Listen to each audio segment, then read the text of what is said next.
Hey, what's up? I'm Derek Kirk of Effectatron, and I've got exciting news that Redshift has decided to add ba-ba-da-ba, trees and vegetation that are Redshift Drag and Drop ready. Look at all this new content. So I have been on the hunt for finding trees that are drag and drop Redshift ready for a long time. I don't know what I'm looking at.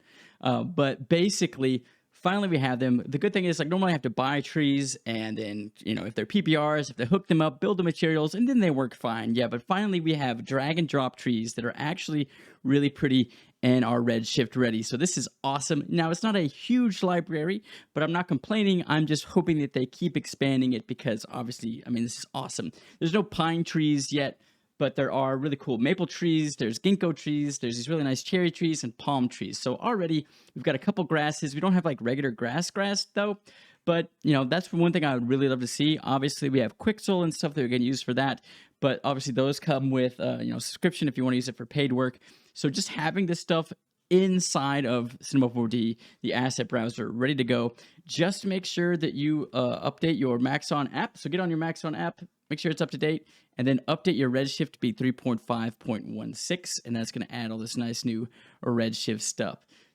Now they've also added in like a couple bathroom things for Redshift as well. They've added toilets and stuff like that.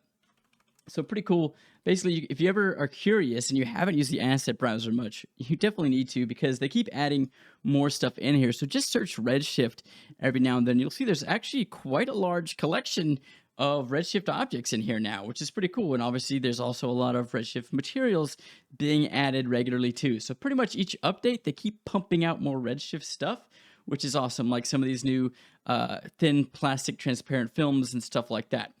Very, very cool. Some of them are locked behind the Maxon 1 paywall. Not a big fan of that. I don't think that's very cool. But there are a few ones that I haven't even played around with yet, like plastic wrap and stuff.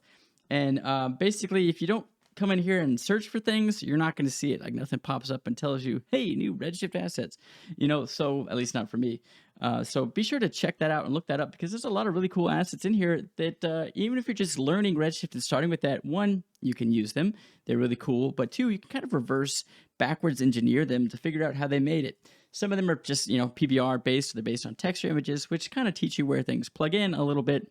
But some of them are procedural, which really helps kind of teach how to create them. But anyway, let's go ahead and talk about these new trees inside of Redshift, how to set up a really nice quick forest scene with some organic generation and stuff, kind of basically make it procedural, just like Unreal Engine 5 kind of has. And it pretty much just create a really nice forest scene really quickly, some lighting tips as well, because setting them up, it's not always super intuitive. So real quick, let's just go ahead and show you how to create a nice forest scene. So let's go ahead, start with a new scene. Boop, let's go ahead and delete everything out of this. And basically, that's just how I have my default scene set up. You can set that up as well. Learn how to do all of that and more inside the Mind in Motion workshop coming soon.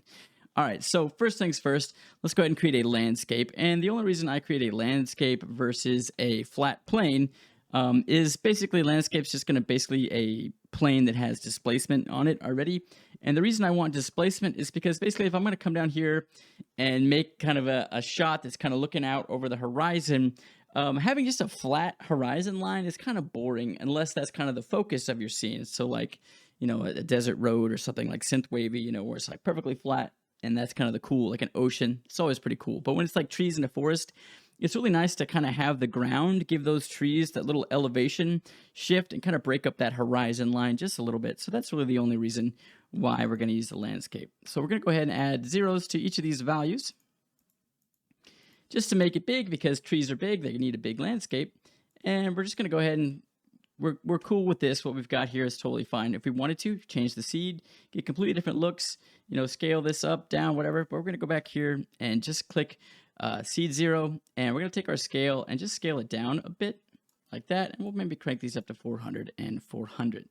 And maybe take our rough furrows down. So now we kind of have these nice kind of soft rolling hills. Nothing huge, but we can see we can just break up that horizon kind of nice. All right, so now we've got a landscape. It's completely procedural. Change it as much as you want. Everything, the way we're going to set it up, will adjust accordingly. So when you put your trees on this landscape, change your landscape, your trees are going to still stick to that landscape. So that's pretty cool. I keep looking over here like there's something I'm looking at. I don't know what it is. All right. So basically, let's go ahead, grab our trees. We'll go ahead and say tree, and we want to grab the field maples. I like the fall ones. I mean, the fall ones are pretty. Fall's pretty, so we're gonna go ahead and grab that. Now, if you come in here, you might see that you have like a little arrow, a cloud with an arrow on it. That just means that you need to download it. I've already downloaded all of these. Some of these have this, yeah, like this. And basically, if you just click and drag it before you download it, it's going to go ahead and download it for you and then input it into your scene. So basically, we can just click and drag these in, and voila. So now we have these in here, and you can see they come in and they look like weird little eggs. And that's because the way they've built these trees are not just an FBX or an OBJ model or something like that. They're actually set up in a way that has level of detail or LOD built in. So by default, these are set up to be kind of a proxy LOD, which basically means as little geometry as possible to give you kind of the rough shape of where this tree is going to be. So if we want to change that, we simply can, let's take our middle-aged one here, change the current level to full. And we're going to see if we isolate this by clicking this isolate button, you'll see that it changes from the pod, which is this. Hold up. Oh, I need to click it again. Yeah, this is what it looks like here. And then we change it to full, and instantly it would become all this tree. So you can see how if you had, 1,000 trees in a big forest scene, all of this geometry times 1,000 is going to be a lot and really lag out your viewport a little bit. Whereas if you simplify it down to, say, a proxy mode, it's actually going to be able to handle that a lot better, and you'll still have a good idea of where your trees are. Now, not only is that cool, but it's actually really neat that it has the option built in to use the LOD of 0 for rendering, which basically means don't use this proxy at all. Use the full render model when it comes to render time. So basically, you can keep your preview and viewport running really fast while your final result is still going to look really clean and good. So, if we were to render right now, it would look like a tree and not this, pod. So pretty cool that it has that all built in. So kudos to the person that created this, Jan Walter Schleep. Hope I said that right. But yeah, thank you for this. Okay, so basically we've got this tree in our landscape. And so how do we put our, let's go ahead and close this. The best part is all the trees and everything have subsurface scattering built in. The tree leaves look good. We don't have to touch the materials, which is fantastic. All we gotta do is put it where we want them to go. So let's go ahead and create a cloner. And because we're doing static trees, like we're not adding any dynamics to them or anything, we're able to actually use a lot more of them and use something like multi-instance, which is basically gonna work like a matrix scatter. So it's kind of like the shortest of shortcuts to create a whole bunch of something without lagging out your machine. So things like dynamics and stuff like that won't work unless it's set to instance, but we can use multi-instance because we're doing something that's very static. So if you ever have weird issues, whenever you can use multi-instance, it's going to help everything kind of go faster. Anyway, what we want to do is change our mode to object, grab our landscape, put that inside of our object here. And for the align clone, we actually don't want to do that because we need to grab all of these and we're going to throw them into our cloner, and you'll see why we don't want to do that. One, we'd have to come in here and set it to -90 in the P, which isn't that big of a deal. But if we come in here to our landscape and we do something like make a whole bunch of sharp edges and stuff, everything's going to shoot out straight from the surface and not go up and down. Now, a lot of trees obviously go up and down, so we don't want them to shoot out off the side. Now, if it was like grass or bushes or something like that, that might make a little more sense. But trees, that you don't see that a whole lot. Depends on the tree, but for maple trees, not so much. So we're going to undo all that, and all we want to do is underneath the object, we want to uncheck align clone. And basically, that's going to make everything shoot straight up, which is totally fine. So what we could do is, one, you can change the seed of how you want your trees to be arranged, totally random. Let's just go back to the default. And just so everybody can follow along, and we can adjust the count. Now, the cool thing is, because we're using multi-instance, we can come up here and do like a pretty high number, like 2,000 or something, which we don't need to do. But because it's a proxy and because it's multi-instance, we're able to do this really fast and be totally fine. If we wanted to, they're going to be clipping through each other and all this stuff. But let's say real quick for example's sake, we can just add a Redshift sun and sky, hit render on this, and this actually will render out relatively quickly because one, it's multi-instance, and two, it's a proxy. So you can see we have all of those leaves and all of the actual geometry there rendering in seconds. So pretty cool that we can keep everything working really smooth and fast. Now, obviously, we don't need that many trees. That's crazy, but we're going to do about tree 50. So 350 trees. That looks pretty good. Now, one thing you may notice is the reason I grabbed all 4 of my maple trees is because one variation is always good. If you only have like one type of model, it's good to make a couple variants of them because it just kind of helps with that organic procedural look to help blend in things so it doesn't look like you have one thing cloned over and over and over again, right? As you start seeing those repetitions when you just have one object cloned. So having 4 helps initially, and 2, we're going to help it out by making them have various sizes, various rotations, and just kind of be arranged a little offset because right now everything, even though you can't really tell, is pretty uniform. Everything's facing the same way.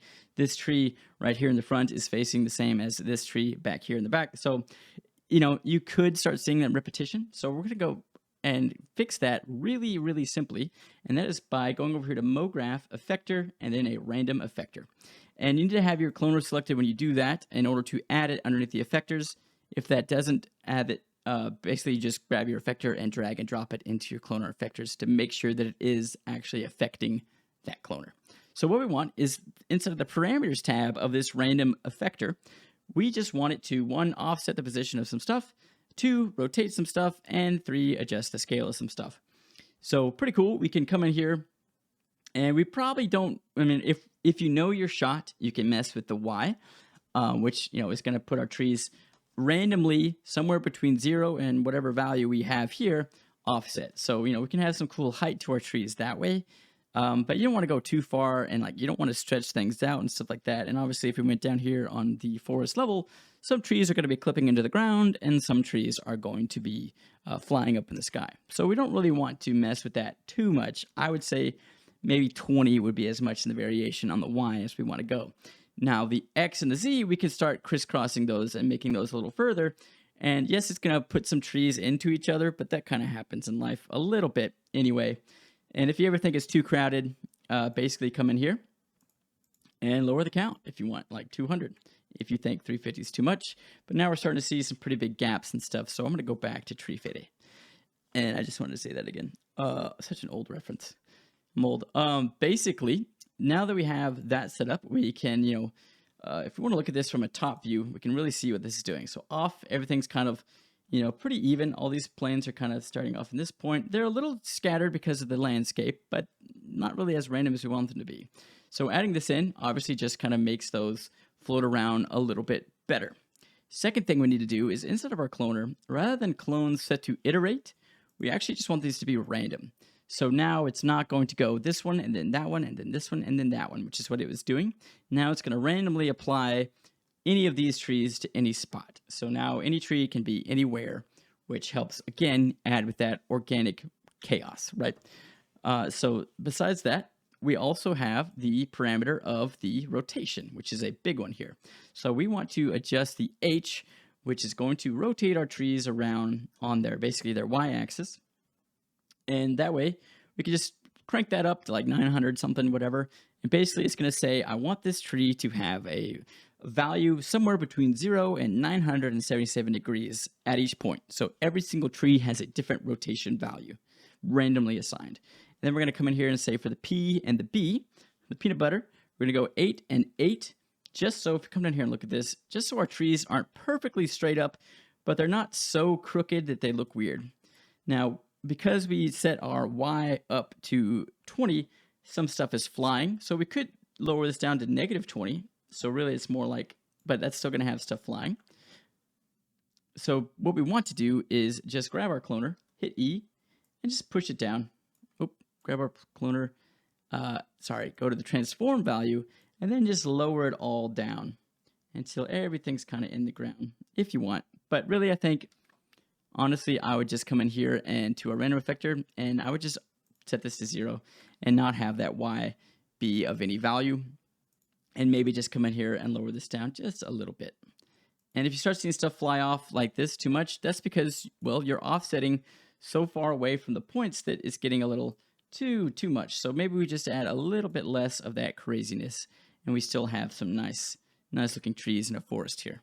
Okay, so it's all kind of just play around with it, trial and error, kind of fill in the gaps and just make your own scene. So right now, the last thing we're going to do is go to scale, click uniform scale because we don't want things to stretch unnaturally. And we're just going to say like 0.3, and that's going to make some trees really small and some trees bigger. So basically, it's just going to add some variation to the height of our trees and scale of our trees overall. Next thing we want to do is add a sun. We're going to get rid of our redshift sun in the sky. Click and hold and add a dome light. And we're going to go in here, type in sky, and we can add something, go down here to the media, add like evening sun, and just click and drag that into the texture spot here. There we go. And we'll go ahead and hit R on our dome light to rotate it around. And we just want our sun to be kind of behind our scene. So we're going to rotate around until la-la, ta-da, there's the sun back there.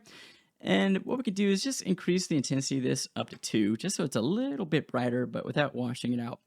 And if you look at this right now, it'll look decent, but we probably will need to add in more light because it's going to be kind of dark. Obviously, all of our light is coming from behind it, and we just need more light in our scene. So what do we do? Well, you could think you could add a sun or you could add infinite light, but I've actually found that an area light, but just a really big one, is actually a really nice looking light in an exterior scene too. So we're going to add an area light.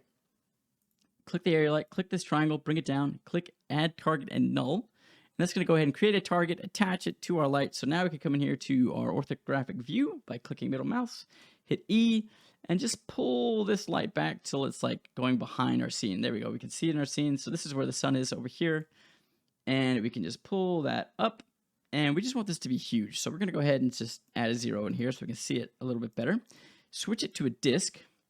And then just scale it up. Like we want it to be like massive. Yeah, really, really big. And we can actually cheat it up to be a little bit higher than the sun.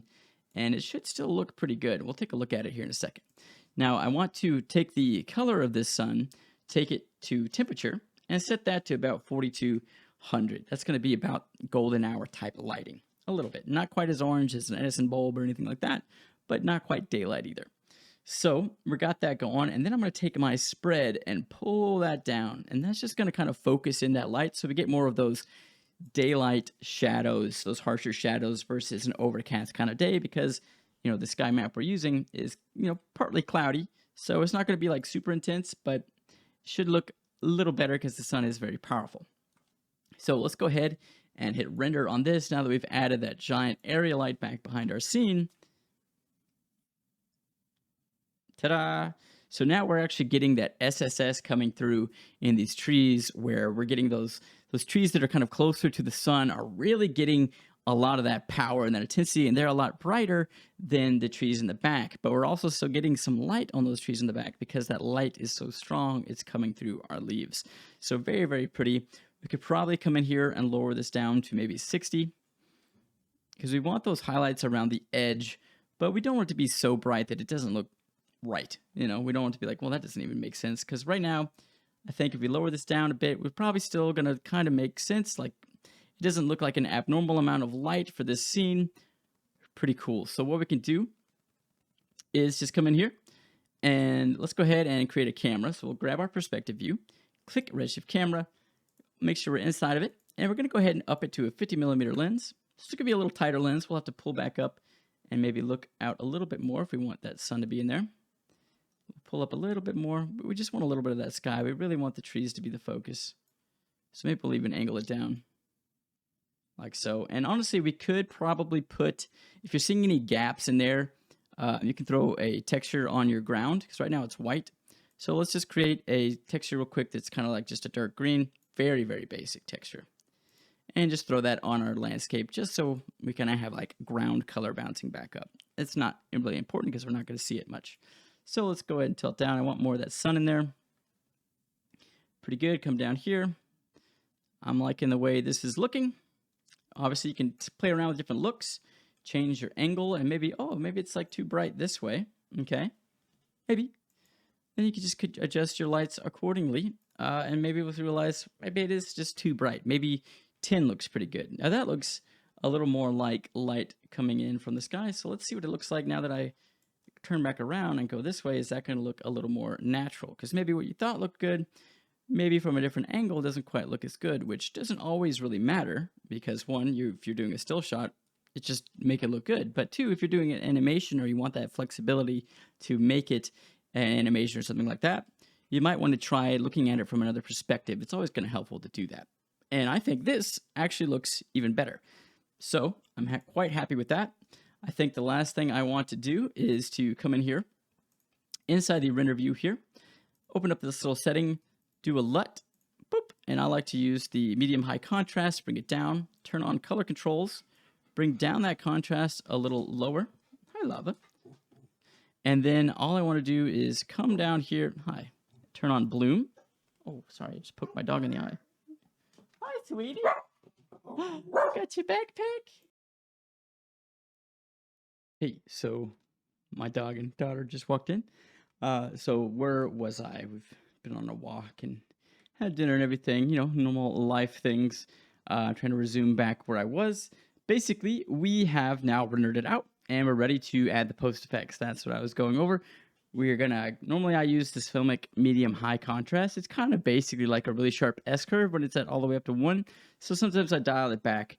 And then sometimes if I think my darks are a little too dark, it really depends on your monitor and everything. But I'll play it a little safe and I'll boost it up a little bit better. Normally if you apply something on Instagram or add another filter on top of it or any kind of S curve, it's going to kind of crush those blacks back down. So I like to play it safe and not crush my blacks out completely like that and just kind of leave them where I can see them a little bit. And maybe if I want, I can boost those highs back up just a little bit. So very slight S curve on top of this and maybe fiddle around with these values just a little bit. Lastly, we'll put a little bloom on there just so we can kind of have this nice sunny shine coming in. But this looks really nice for a completely free to use asset. I say free to use, obviously you have to pay for Cinema 4D, but beyond that, there's no third-party plugin or anything like that. We're bringing it in using Redshift. We didn't have to touch the materials. We didn't have to touch the trees. We just had to rearrange them pretty quickly with a random effector, and we have a really nice forest. And if we wanted to, you could add a lens flare on here, maybe lower that down or whatever. If you wanted to, you could also always shrink down another sun and make it kind of small and try to match that sun and then make it visible, and that'll create another lens flare just for that if you want to, but I think it's a little much at that point. But there we go. We have this really nice, cool tree scene we can save out, and we have trees. Very cool.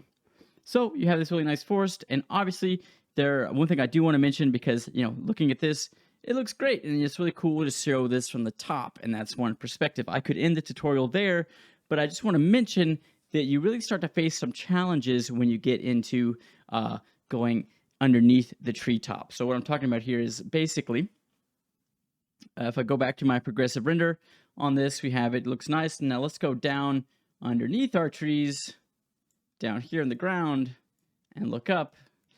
Doesn't quite look near as nice of an image, and that's because basically our trees are providing so much shade that they're canceling out our ground. Obviously we don't have a good material on the ground and stuff, so all these things kind of factor into when you create your scene. So saying all that, I just quickly want to mention and show just a scene I made. So here's one using some Quixel assets for the grass, but these are the palm trees just to show you that the trees do look really good. I didn't really arrange this one too much. I just kind of threw them in a matrix scatter. So that's why when you look at the scene, it looks like this, but there's a whole lot more objects and they're all kind of all over the place. But the fundamentals are the same as far as like how to apply the random effector and stuff like that. The cloner and the RS matrix scatter work exactly the same. One provides you with an easier to see preview, while the other one gives you these little squares to work with. So one handles more. Obviously, the matrix scatter can handle more, but you have less in your viewport to work with. So really cool that these tree assets can really come in and look really nice right off the bat, which is fantastic. And lastly, so one thing I wanted to say is I created a forest scene with these same trees. I put some grass from Quixel in there, and I threw in one of the new,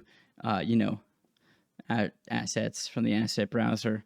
Every king needs a throne, right? It made me think of that Rick and Morty episode where Rick has his special potty. Anyway, So basically, how did I light this in a way that it actually looks normal and the light is coming through and stuff? Well, one, I added environmental fog with a Redshift environment.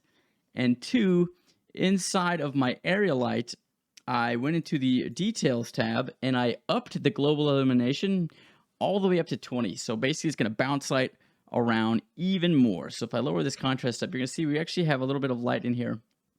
If we turn all these things off and we lower this back down to 1, we're going to lose some of that value. I also made sure that inside of my environment light, that under the ray contribution scale, that I made it affect the GI. Because by default, it's off at 0. And so basically, we're only going to have any GI going on from the lights themselves. So it's not going to scatter about through our clouds. So we ended up with just a very, super harsh highlights where our light is coming through our holes in our trees. But then really, really dark areas where, we've got too much shade going on. So boosting that GI raise contribution scale in the environment, as well as inside of our big area light as well. So we went into both of those and up that. We could come in here to the dome light and even increase that to 20 as well. And that's going to really boost that up even more. And again, we'll go back into our other light and boost that back up as well. And that's just going to really, you can see boosting that dome light really brings some of that light back in. I think it's a little too much, but we'll go ahead and do the GI at 20 for this big light, which is kind of our sunlight that we have that's creating that fog. And for our dome light, we'll bring it down to maybe just like 5. And that should help fill in some of those dark places so they don't look quite so dark without really messing with the natural flow of the way light works. Because obviously, if you go into a forest and you have your camera, it's going to be dark, right? You're going to have really highlight places. We're going to have really dark places. So to get kind of that HDR effect where you're kind of balancing the two out, you have to control those lights separately. And that's the beauty of 3D versus real life is rather than having to set up a whole bunch of lights in the real world to kind of balance everything out or block things off, we're able to just say, I want light to bounce more than it's actually capable of bouncing and create that look. So a real quick tip on the GI is really powerful for bouncing that light around and filling in those really dark spaces. So if you want to do a cool forest scene, but you want to be underneath the trees, be sure to leave some gaps so that sunlight can come in, but then also be sure to play around with that GI to get it to bounce even more. Fog also really helps fill that space and with that GI and really help bounce it around. Okay, and really helps fill that space and kind of help bounce it around. Secondly, make sure that your dome light barely affects the volume. So otherwise, if your dome light's contributions underneath the detail tab is set to full, your whole scene is just going to be overly foggy and you're going to lose kind of that dynamic look from the lights flowing in through the skylight. So you want to bring that down real low. So you just have that going on. Maybe like 0.065 like it was. Cool. On top of that, the last thing you can do to adjust and play around with your settings, if you notice, you might have issues where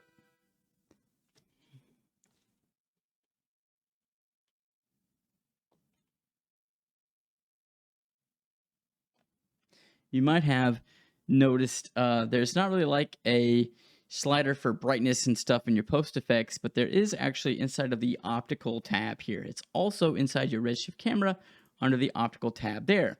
And that's where, if we leave this at the default of 0, we're really, really dark in these areas, but we're looking pretty decent and nice in these light areas. So you can either adjust the GI from this point, or you could lower the big light down and, boost up your whole scene. So we could bring this exposure up to like 2.5 and then go into our big overhead area light and bring that intensity down. So we could divide that by 2.5. Is that crazy? That probably makes sense, honestly.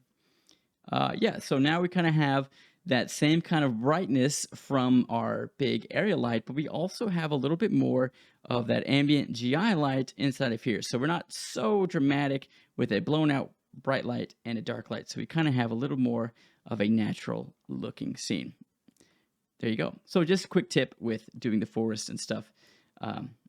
So there you go. Really cool, amazing, cool assets.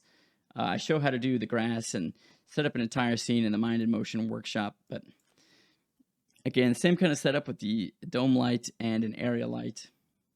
Very easy, very simple. But you can tell with the fog and stuff, once you come outside of your trees, it's like way too much, which is totally fine. Basically, we can just turn off that fog if you want it to be kind of outside, and we're going to be really bright. So, I mean, it's just like if you had a really bright sunny day, obviously you're filming with your camera in the shade, you're going to need to iris up. And once you go above the trees, you would need to iris down. So the same thing with 3D. So again, basically we could either adjust all of our lights or just come in here to our camera and bring that back down, maybe even lower, maybe, maybe like -2 or something. It's basically like putting an ND filter on your lens. So now we kind of have more of a nice look on the surface, whereas it's getting really dark underneath, but you could animate these values and stuff. So if you wanted your camera to go from above the tree line to below and have it like iris appropriately, you could actually pull that effect off pretty easily just by adjusting the exposure of your camera. So pretty cool. So you could come down through the trees, and then obviously you would bring that back up, and that would basically act like an iris up, which is pretty cool. So quick little tip there. Hopefully you enjoyed this. Be sure to go on my website, derekkirk.net, and subscribe to know when the Mind in Motion workshop is coming out. I'll definitely have more content coming out on YouTube and stuff as well, and big announcements when that happens. I'm doing a bunch of interviews right now with a bunch of 3D artists. I've partnered with CG Hacks and Grayscale Gorilla both to bring you special discounts and products and things from them as well inside of the course, and where it's growing every day. So it's going to be a really awesome workshop. It's going to be available. New information will be available on that soon. Thank you guys for watching. See you next time.